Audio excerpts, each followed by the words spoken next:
The heart's conduction system controls the generation and propagation of electrical signals, or action potentials, that cause the heart's muscles to contract and the heart to pump blood.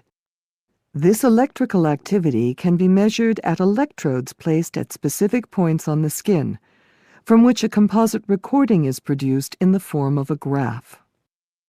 This recording is known as an electrocardiogram, or ECG, sometimes referred to as an EKG. A tracing of the overall electrical activity of the heart, resulting from the propagation of many action potentials. Let's look at what happens during a single beat of the heart and how these events are depicted on an ECG. In a normal heart, each beat begins in the right atrium with an action potential signal from the sinoatrial or SA node, the heart's natural pacemaker.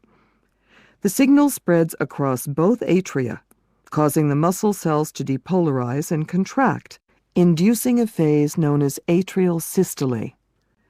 On the ECG, this atrial depolarization is represented by the P wave.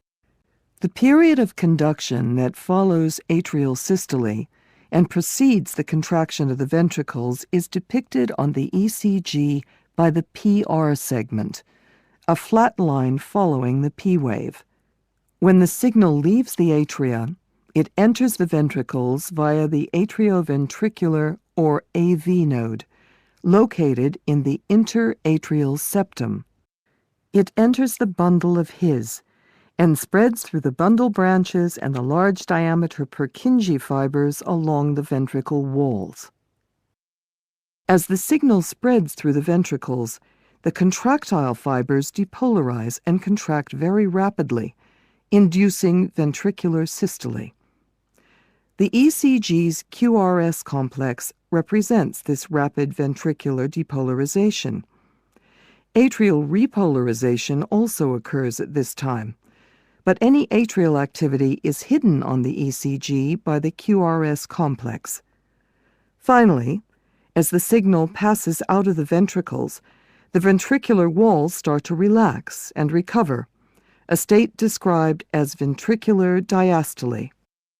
The dome-shaped T wave on the ECG marks this ventricular repolarization.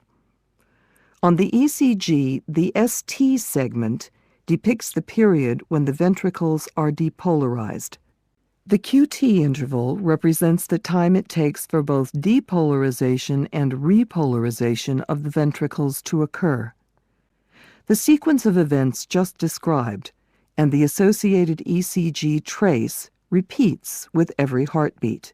Remember, an ECG is not a tracing of a single action potential, but an amalgamation of the many action potentials that constitute the electrical activity of the heart.